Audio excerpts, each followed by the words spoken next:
Assalamu alaikum. This podcast has been brought to you by SeekersGuidance, the global Islamic seminary. Help us spread the light of prophetic guidance to millions around the world by becoming a monthly supporter. Make a small donation at seekersguidance.org/donate. As little as $10 a month can help people find life-changing guidance. Can you give Muslim sisters in non-Muslim countries some guidelines when it comes to hijab? Wearing our black abaya can be very catchy, which defeats the purpose of hijab, and many of us are having to restrict our activities so we don't put ourselves in physical danger, especially these days with what's happening politically and Islamophobia. So, what are some guidelines regarding?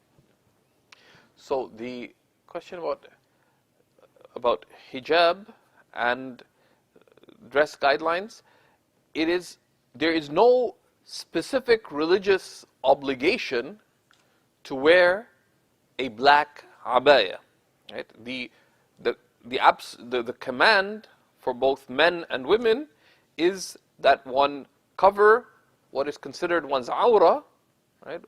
Which is to cover what must be covered for a man, for a woman, and that one do so in a manner that is modest and dignified.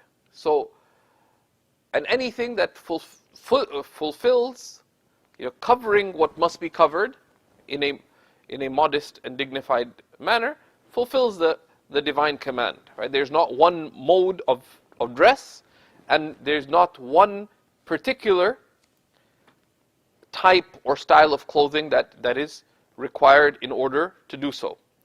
So it does not have. There's no particular color. Right? There's no inherent merit in wearing black or wearing a single color, etc. However, and we have a number of answers related to this.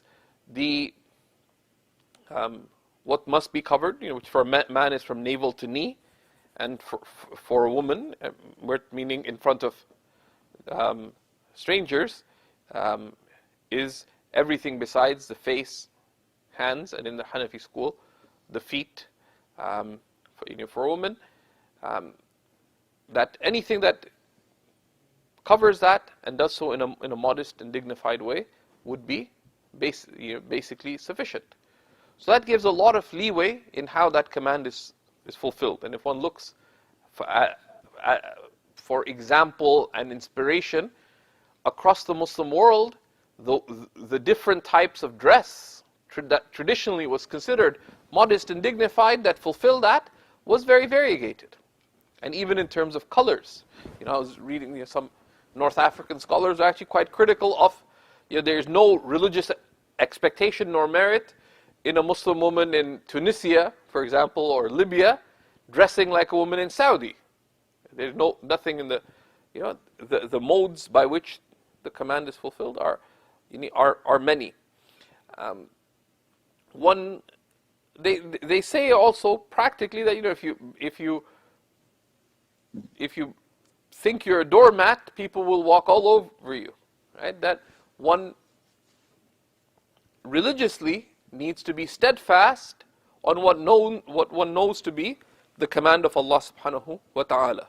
One fulfills that command in a sensitive manner, in a manner that takes into place the society and related considerations. But when it comes to the divine command, one should be aware, okay, these are the limits and these are the underlying values that one is striving to uphold, and one upholds them, and one should have the confidence to be able to do so. Right? And part of what gives one the strength to be able to do so is that the Prophet ﷺ said, "Alaykum bil jama'ah, be in community. Wa iyyakum wal furqa, and beware of being alone. For the shaitan is close to the one alone, is more distant from two. Whoever seeks the vast expanses of paradise, let them be with the community." Right? If one remains, one tries to practice one's religion, and particularly things that one may find challenging, just out there in the weeds on one's own, it's easy to feel very overwhelmed by it.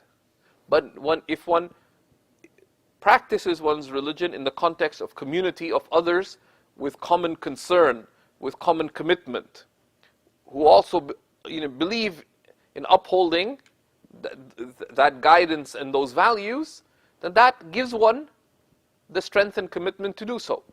As a believer, we should also be aware of the society that we're in and the rights that it accords us. Right?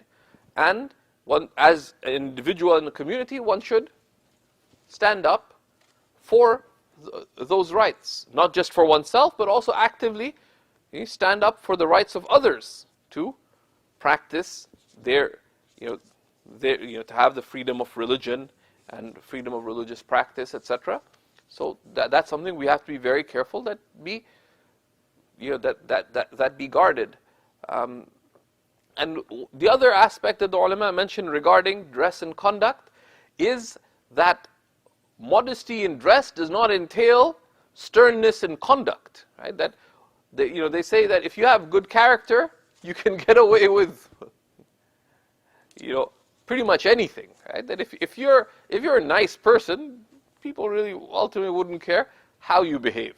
Right? I have a friend who was a very successful IT professional. He used to go to work in shalwar kameez and a big messy turban.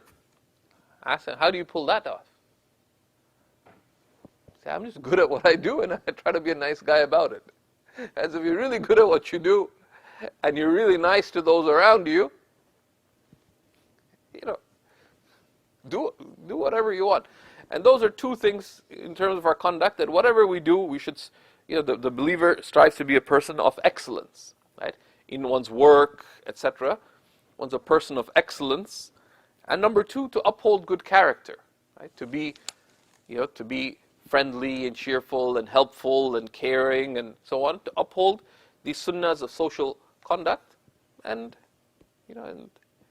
to place one's trust in Allah subhanahu wa ta'ala and not to worry. The solution isn't just to say, well, it's difficult, so I won't do it. Because then religion is not possible to. And then one's chipping away at one's own religion and its sustainability. Thank you for listening. This podcast was brought to you by Seekers Guidance, the Global Islamic Seminary. Visit SeekersGuidance.org to access reliable Islamic knowledge taught by qualified teachers. We offer a wide range of courses, podcasts, articles, and a world-class answer service. Support us in spreading free, reliable Islamic knowledge to millions around the world by becoming a monthly supporter. Visit SeekersGuidance.org/donate and make a small monthly commitment today. Our beloved Prophet, peace and blessings be upon him, said, "Whoever guides someone to goodness will have a similar reward." So don't forget to share this podcast and spread prophetic guidance.